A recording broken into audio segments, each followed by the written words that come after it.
Welcome everybody. I'm Kristen Beck and I'm a ed tech coordinator. If we go to the second slide, sorry, I'm not good at, we're doing moving teachers from fearful to flexible. And so just our journey that April Tracy and I had this summer when we were tasked with providing professional development for our 300 plus teachers in a 3-week time span. So I've been an educator. This is my 31st year. I was in the classroom for 24 years. I've been in admin, whatever I guess 7 years, 24 plus 7. And I am currently the ed tech coordinator. Last year when COVID happened, I was a half-time ed tech coordinator and half-time assistant principal, and that all changed. And I'm a Google certified trainer, certified innovator, and all sorts of other little badges. And I have my co-presenters are April Rennie. I'll let her introduce herself. Hi, everyone. I'm April Rennie and work in Western Placer Unified School District with Kristen. Helped her this past summer with our PD and helping our teachers get prepared for the distance learning aspect of things this year. I am at a brand new school in our district that is a STEAM focused school. I'm happy to be there and yeah, just working hard and going forward with everything. And then Tracy. My name's Tracy Jensen, and I'm at a middle school. We only have 2 middle schools in our district, and I've been an educator for 14 years. We are also a STEAM school. We're the middle school for STEAM, and I have been teaching actually student leadership for about 7 to 8 years now. I can't even keep track anymore. And so I kind of just ended up in ed tech and fell in love and kind of found my tribe, which we'll talk about. So yeah, I integrate all of that now. And Western Placer is in Sacramento area, Lincoln, California, and it's one of 2 K-12 school districts in Placer County. All the rest are either high school districts or K-8s. So next slide. And this is just a picture for you guys to think about, like, where are you on the COVID-19 continuum? Are you dancing crazily like Elaine, juggling and unicycling, a model who is having some issues walking but staying upright, the snow shovel, or the basketball in the face? The last slide, the last one is just kind of a picture of people. People are awesome, and you can watch that at your leisure another time. So just kind of wanted to show this because I feel like we've all been in one of those or all those at the same time. So Tracy, I'm gonna let you talk about this one. Okay, so when we started our COVID 2020, all of a sudden distance learning, we realized very quickly, and I should say Kristen, April, and I realized very quickly that our staff was not trained. Our staff did not have the view of educational technology. And I would say 90% of our staff literally did not understand that you just don't turn off your internet, that the internet is still alive and well, even though you turn off your computer. And so it's kind of a joke, but at the same time, it really sets the precedence of where our staff happened to be, what was going on in our district. We were not an ed tech forward or even that a technology forward district. And it sounds funny being a STEAM school. It was a very, very different perspective. And we really had a lot of change in the last 9 months. So our history, we have 8 elementary schools, grades TK5, 2 middle schools, and we have two high schools right now, a comprehensive 9 through 12, and then we have Phoenix is our continuation high school. We're opening up another new high school next fall. So we're in the midst of, we opened up a new elementary school this year and a new high school next year. So we are growing. The district started in 1907. As we have a farm with all sorts of ag and CTE. It's a very diverse community. It's not like a normal. Placer County is one of the more conservative counties in California, and we are definitely more diverse than the county overall. We do also have a new Spanish immersion program that we started, 2 STEAM schools, and kind of the joke, you want to talk about who's Kristen, Tracy? So I have worked with a little bit of our IT department, and then we had a site tech coordinator, and I was having issues with Schoology, and they're like, well, you need to call Kristen. And I'm like, well, who's Kristen? And they said, well, she's our district person for EdTech. And I'm like, we have a what? I was never informed. And so she'd been in our district for well about a year and a half, and just me, lonely old me, as a teacher, she'd never been introduced to our staff. And so that's the joke. I'm like, Kristen, who's that? We have a what?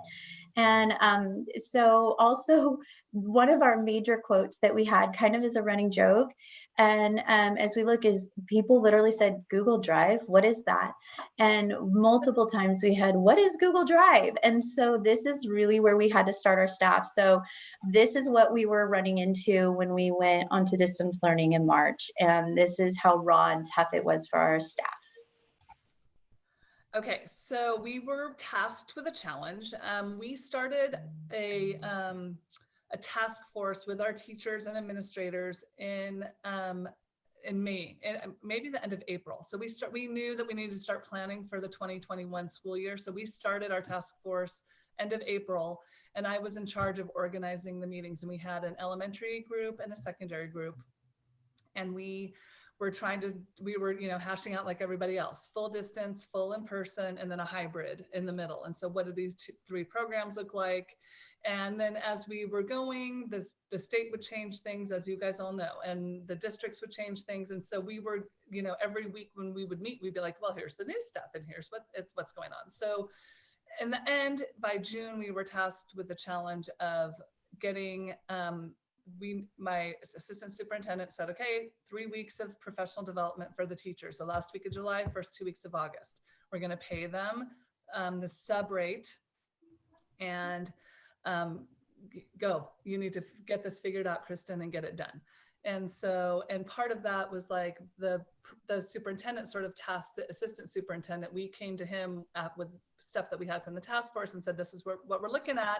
And he's like, fine, do it. And so then the assistant soup came back to our small team and said, okay, guys, the soup said, do it. And so now we have to. And so it was one of those things where it was just like, failure wasn't an option, although we failed a lot while we were doing it and teaching the teachers. But as far as we needed to make it work and needed to find a system that worked, that part was not optional. So we were failing fast as we were. So we were failing, but it was a really quick, and we'll talk more about that. So let's go to the next slide, Trace. And so we had Uh-oh, your speaker went out, Kristen. Okay. Yeah, we'll just jump in. Kristen, we can't hear you. Can't hear you. Oh, yes. Oh. Can't hear. Oh, we lost you. Okay, am I back? Yeah. So we came up with 2 programs, all distance, and then some students in person, some students on Interconnect, which is what we called our distance learning. And so this was sort of like our expectations. And so what we did as a district was we put these expectations out so that the teachers would, what we did is we combined what the state requirement was with the time and all of that. And then we told the teachers, these are the expectations. So, you know what, Tracy, I have this open, but I don't know, can you go to another tab or open one of those in the slide deck? So open up the 100% distance first. Thank you. So in the 100%, I'm not going to go through this. You guys have access to it, but we were very intentional, and I'm going to just look at the tools. So the teachers will use and incorporate the tools. So we were very thoughtful in what we did. So we pushed out Screencastify in the spring and provided a little bit of PD. We had the teachers using Flipgrid. We had Kami. Kami was free for everybody, so we were doing PD with Kami. Parent Square was something we just recently brought on, but Seesaw was another one of our tools, and then Nearpod, and then Edpuzzle. So we started playing with those, and then we purchased Screencastify, we purchased Kami, we purchased Seesaw, we purchased Nearpod, and we purchased Edpuzzle because we felt those were the pieces and those were how we were going to do our PD. So Seesaw was a great tool for elementary. Oh, and then also Schoology was our delivery tool in 612, and Google Classroom was our delivery tool in TK5. So those were the landing spots. The parents and the kids would either go to Google Classroom or Schoology, and then from there they would go to the other tools. And so we wanted Kami because it gave all sorts of opportunities for any type of document to become interactive. Seesaw became a tool for the elementary, but also secondary. As a middle school math teacher, I love Seesaw. Nearpod enabled teachers to make interactive slide decks, and it had a huge amount of resources that were already developed. And that was the difference between Nearpod and Pear Deck, was the thousands of pre-made that the teachers could just grab, because we wanted them to not have to recreate everything. And then Edpuzzle was our video tool where the teachers could push out videos and make the videos interactive. So each tool had a purpose or a reasoning. And we also felt like each tool, a teacher could glom onto one of them and use just that one and change the way that their instruction looked. So scroll down a little bit more. So this was our daily, weekly routine. So we wanted, the teachers had to provide a daily schedule. And so we also we started engagement logs from day one. And so they had engagement logs with their kids. They needed to deliver a daily message. So this is distance only again. So they had a morning message that even though they were doing Zoom classes, they may not have started first thing in the morning. So they had a video that they were going to make, and they could use Flipgrid or whatever. Morning message was a non-negotiable all across the board for all levels. But it looked different for secondary. I think it was a weekly. Weekly. So secondary got to do it weekly, but the elementary, they did a daily morning message, and then provide daily instructional support via Google Meet. We had to require students to reflect. We wanted a reflection piece in there, and then obviously taking attendance, what the state did with that. So that was our teacher non-negotiables. And you guys can look at the rest of the document if you want, but those were our things. These are our tools. These are our non-negotiables. This is what it looked like in distance. We started in distance learning from day one, August 20th, and we went to in-person on October 6th, and we brought everybody back. So we don't have one kid one day and different kids another day. The CDC said 3 feet of room. So every kid that wanted to come back came back, and we social distance 3 feet. We had our interconnect kids stay on interconnect. And we haven't had one instance of transmission from school since October 6th. So, and we also shortened the schedule. So we have the kids, the middle school and high school kids come from 8:05 to 12:30. The elementaries come from 8:30 to 12. And then in the afternoon, the teachers are meeting with kids, doing intervention, having small groups. And then, so they have their regular contract time. But we also decided at the summer that no matter what happened this year, our in-person schedule, even if it became full-time and everything was normal, was still only going to be, it will not change in the spring if everything seems okay and the vaccine's working. Our kids will go from either 8:30 to noon if they're elementary, or 8:05 to 12:30 if they're middle school and high school. So we wanted the teachers to have time. Okay. Oh, there we go. Okay. So as we were planning, we decided to quickly change how we were going to plan, and we really wanted to make it a focus because we knew how basic our staff was. And so what we did is we started with just the planning. We used the tools that the district was providing. We used pedagogy for the foundation for the sessions because we wanted to grab what every teacher knows, and every teacher knows how to do a lesson plan. And so we structured all of our teaching in that manner so they could at least follow what we were talking about because they had so much to learn. And then we also made all of our trainings around the roadmap that Kristen just shared with you for everything. When we planned our topics and sessions, we wanted them simple, fun, and useful. Everything that we provided them with was something that they could turn around and use directly in class, starting the very first day of school. So we didn't waste their time. We provided templates, we provided ideas, and we'll show you samples of that. But everything that they could do, from the morning message to the weekly agenda, how we push out on our platforms, we ended up giving every single teacher something that they could take away. And this was one of the biggest hits and that people actually really responded to. For signups, we really honestly thought maybe 25 to possibly 50 people per session. So we just wanted signups because a lot of teachers had not used Google Meet in spring. Some people were Zoom, some people were Google Meet. We were kind of all over the place.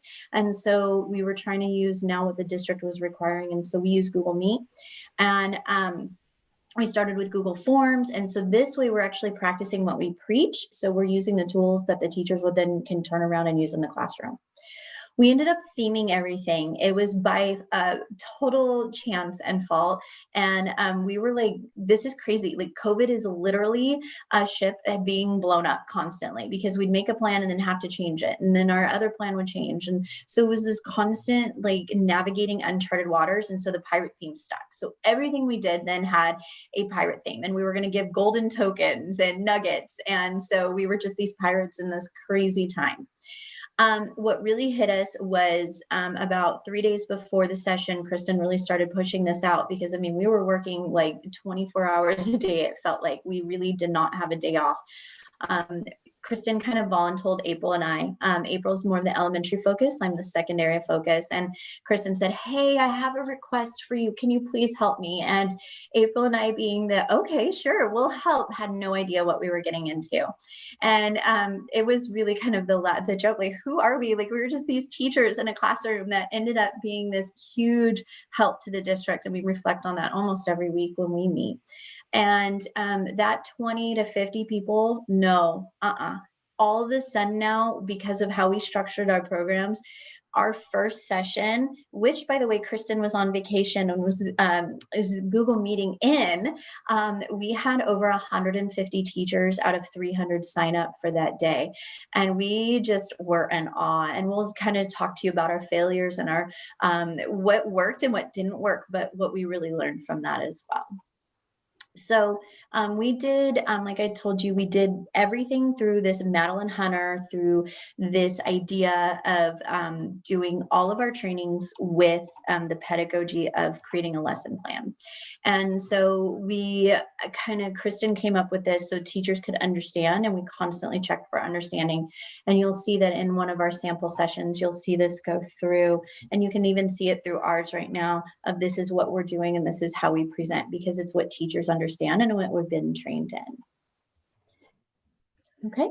So yeah, so now that we knew what tools that we were going to be using to make sure that teachers had some flexibility within those tools, but not overwhelm everyone, now we had to figure out, okay, how do we go ahead and schedule out the 3 weeks of PD?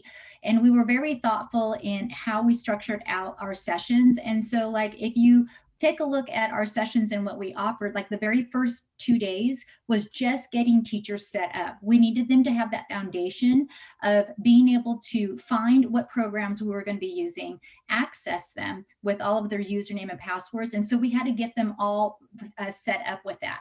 And so that way later on, when we were doing our PDs on whatever platforms we were using, they were ready to go. We didn't have to spend 30 minutes of half of the people saying, I'm not set up on this, or how do I, log in? We had them all set up within those first 2 days.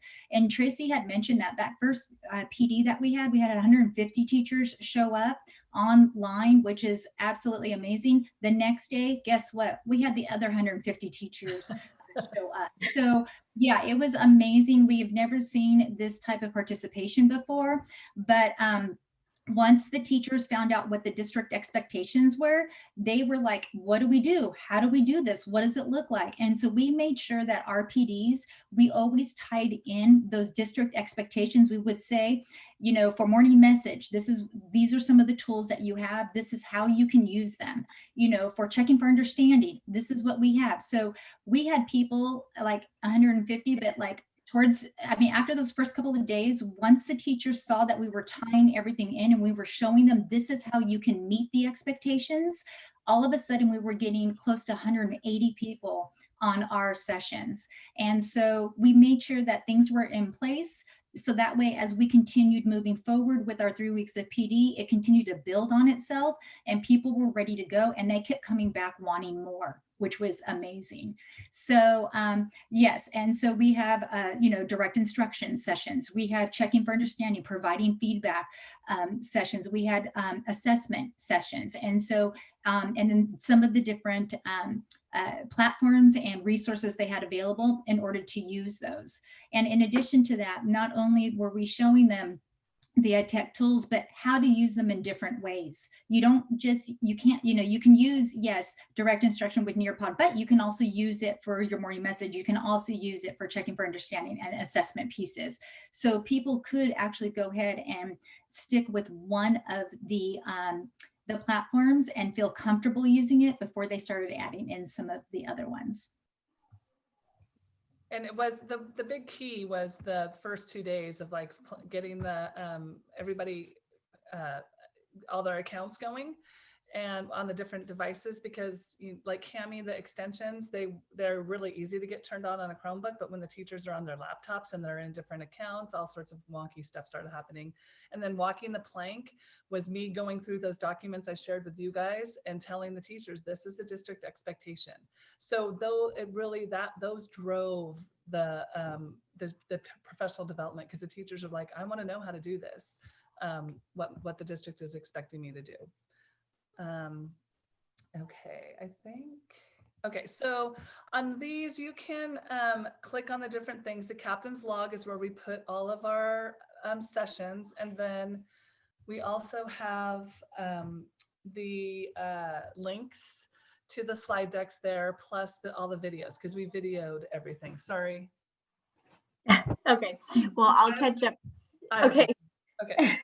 So so that has everything there, so you guys can sort of see. We also, like the three of us did a lot, but we also pulled in, like we have Seesaw experts. And so I let those teachers do things. We use benchmarks. So the teachers were using benchmarks. Some of the teachers were way into the building the Bitmoji classroom. So we had a session on that. And we had the sign up page, but eventually I just had to send the link out in the morning because people weren't signing up, and it was just like, whoever comes. And I want to talk a little bit about the struggles because the failing that we did in front of the teachers was like probably one of the key things that they learned when we had 100 people and I was up in Lake Elminor the first week we started on vacation, but I worked the whole time. And so I had really horrible internet. And so we realized right off the bat that everybody had to turn their cameras off. And then when we try it, and April, you want to talk about that? So after the first 2 days, our first PD day was Wednesday, and it was a mess. And I'll let April talk a little bit about that. Yes, because we ended up having, oh my goodness, over 150 people logged on, not realizing that our internet could not support all of those people being logged on. And so in our presentations, we had all kinds of videos that were linked in and all these additional resources for teachers to be able to have and access whenever they need to. And so, people had on their cameras, mics were turned off, but cameras were on. And so we go to push play. I go to push play on one of our things and everything froze. It just completely froze and we're dead in the water, basically. People were getting a little frustrated. We were trying to do a workaround. And so at the end of that day, I, went home, Tracy went home, Kristen went home, and I'm brainstorming and I'm like, how do we make this not happen again? So I'm redoing our whole slide deck. So we were up until like 11 o'clock that night, redoing our slide deck because we said, okay, in order to not have it freeze up on us, we have to upload the videos ahead of time and give them the links to be able to access them, and then go ahead and say, hey, you know what, we're going to go ahead and give you 5 minutes. We're going to put a timer on. You're going to go watch this. That way it doesn't freeze up on you and come back. Tracy and Kristen were also brainstorming. They were like, okay, how do we start, really conserving our broadband, our bandwidth, and so, Kristen and Tracy and I, Kristen's like, let's have them turn off all their cameras. As hard as that was, just seeing a black screen, it really did help the next day. So Tracy adds in a slide that says, when you log on, please have your microphone turned off and please have your camera turned off, to help us with the presentation. And so we had to work out all these, little things that we weren't expecting. And the next day, luckily, we had a repeat of the same session and it went off without a hitch. And the people were, all the staff were awesome. They loved what we presented. It went off, a lot smoother than what had happened the previous day, where we felt like it was an epic fail. But we went home that night and, like I said, rethought, how do we problem solve this? How do we troubleshoot this? Made those changes in our presentation and it went so much smoother. There were still things that we had to work out along the way, but definitely putting those little pieces in place about turning off your camera, having videos uploaded ahead of time, for people just to go ahead and see and watch on their own, for like the 5 minutes, 7 minutes or whatever, that worked out so much better. And people got so much more out of the presentation that way. But yeah, if you guys want to go ahead and add anything else about how, yeah. I can say that it's still, we're still running into little glitches here and there. Like the Monday of the last week was my day to in Google Classroom, and it was just it was another day. But the teachers at the end were like, you showed us, it was like, okay, I'm going to try this. Okay, I'm going to try this. Okay, I'm going to try this. And so they're like, that's what I do now. I because of what we showed them and epically failed in front of them, they're like, well, I can do that in front of the kids. And you guys all survived and we still are okay with you guys. And they looked at how they taught. They started looking at how they were teaching differently and being more patient with themselves. And what was the thing that you guys put on every slide? The two things that the teachers say all the time now? Mm-hmm. Don't be afraid to click. And you as your friend. Yeah. We model that over and over and over. Tracy, did you have anything you wanted to add? So I just want to explain so you guys can explore on the slide deck on your own. The top one is actually our presentation. So you can go through and look at how we structured our presentation and look at the videos that April was talking about. And then for most of the presentations, unless it was something very specific, like a Flipgrid or something like that, we gave a choice board because some teachers, like I said, are very beginning and they don't even know where to start. And so what we did is April, I, and Kristen created choice boards to go along with each of our presentations. I think in total, I don't even know how many we did, 20 something different presentations.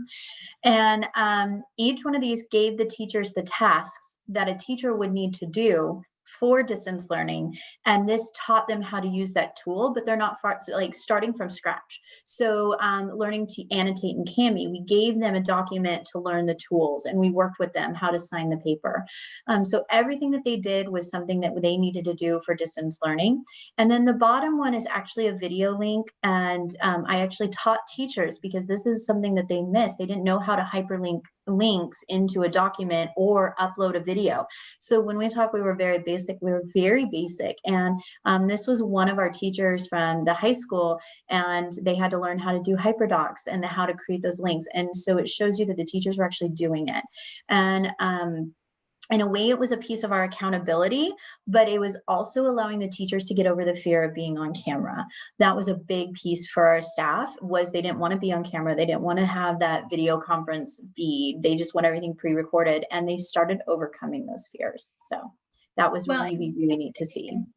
Yeah, and to piggyback off of what Tracy just said, we did make sure we built in time for teachers to, in the afternoon, once we gave them all that information, we had some teachers that were like, I don't even know where to start, but we always gave them after lunch to go ahead and explore the different tools that we had just went through. We told them just choose one if you're feeling overwhelmed. We had some teachers jump in with both feet. They knew what they wanted to do. We had other teachers that were like, I don't want to click yet. And then that's where the choice boards came in. It gave them a scaffold and that structure where they could practice using these things without being scared. And they loved the fact that they had something they could do in the afternoon if they didn't know where to start. All right, so Kristen? this is sort of we did an infographic. Tracy built this for us. That's nice. And just we started looking at the statistics of like the aftermath after we were done. And so we did 24 different sessions within the 3 weeks. Our average number of attendees was 134. We did 74.5 hours of professional development, 20 ed tech tools with the focus on our ones that we purchased. We had 19 different people presenting, so it wasn't just the 3 of us.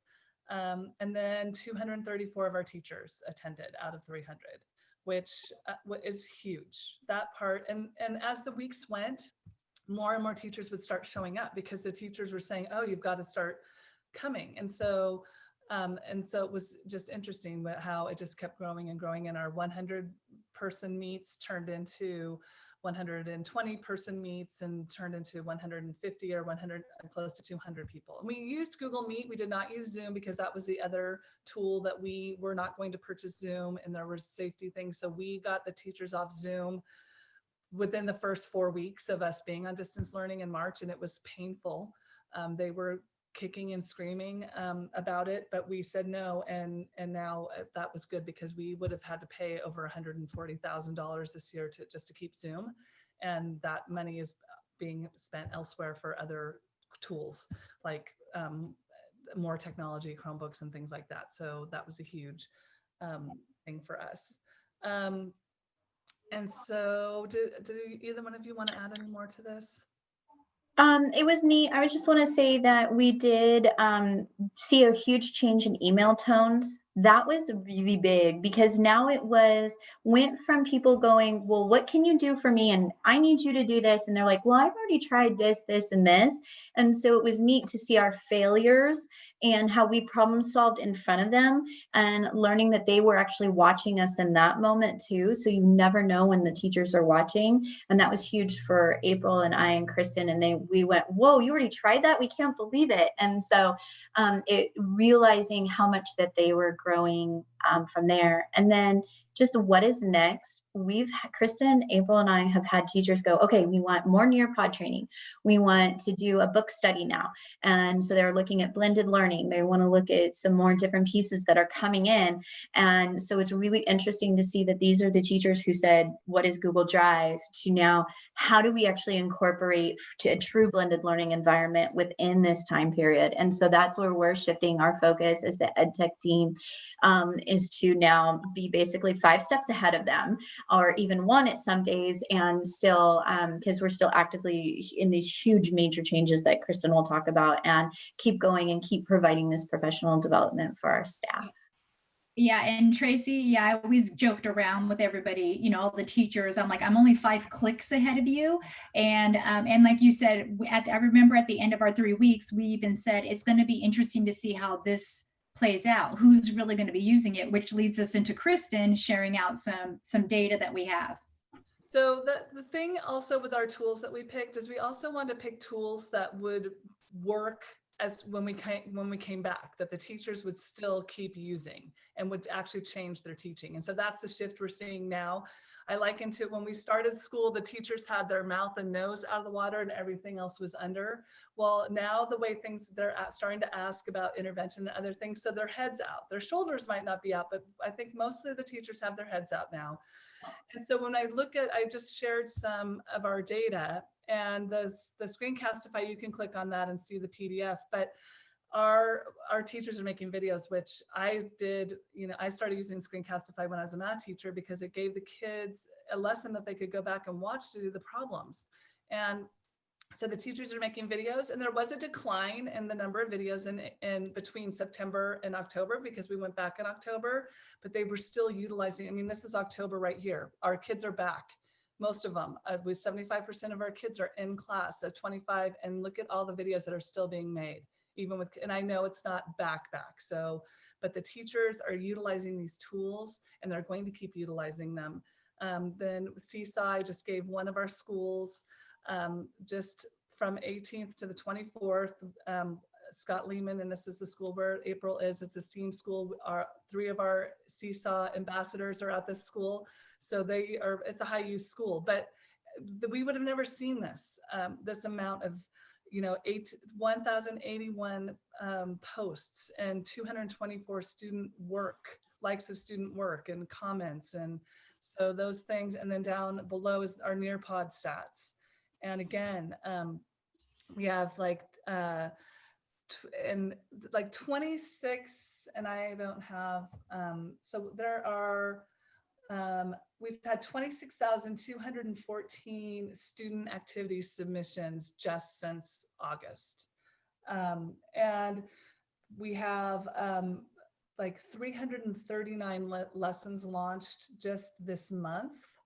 And so it's been, and some of the tools like Nearpod and Edpuzzle are being highly used by the upper grade teachers, but a lot of the elementary teachers love it too. It's like the teachers found their tool and they really are loving it. Kami is huge. I think that's what our #1 tool. And our biggest struggle when school started, and I had to let everybody know, was when more and more schools were coming online and everybody was distanced. It's like, okay, guys, Google's struggling today, or and the teachers they'll email me and say, oh, Kristen, Kami's down, and then the LOL afterwards, where before they'd be like, ah. And so it's very cute because they are so much more knowledgeable, and like they are helping each other. So that's the other thing. It's like, oh, well, I went to and asked this teacher, and we tried to do this, and we tried to do this, and we tried to do this, and now we're stuck. And so just like Tracy said, the conversations are completely different, and the teachers are just, they're completely different. And I'm in awe of what our teachers are doing. I'm in awe of what all the teachers are doing everywhere, but this transformation. And then we had a couple teachers that were so non-tech. And like our last week, we had what we called our intermediate or advanced sessions. And a couple of those guys, 2 of them I think about are Barbara and Mike. And they were like, they would come in person because we also offered in person for a few people that could social distance.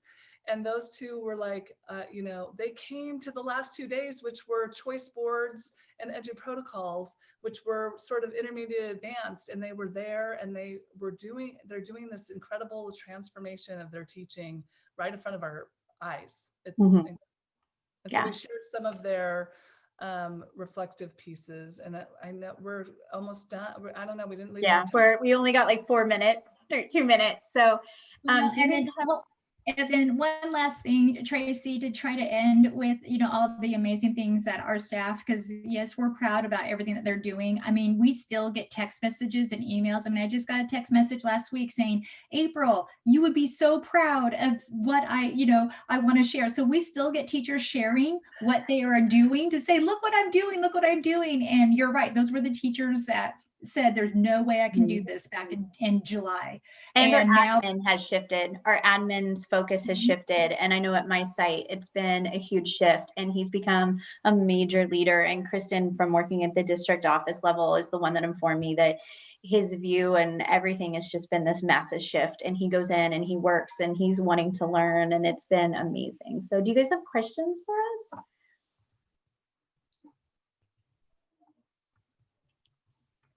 There we go. I don't know if you guys have questions. Our email and contact information is on the last slide. So if you have any questions or anything, you can contact us, I guess, through email. And thanks for coming. Good. And yeah, definitely click around. I wish we had time to share with you guys. So click around on those little things and you can definitely see what we did. So yeah, no, we had about an 88 to almost 90% proficiency rate now for our teachers on EdTech. So I hope you guys have a wonderful Thanksgiving. Yeah, have a good Thanksgiving, everybody. Thanks for coming. Thank you.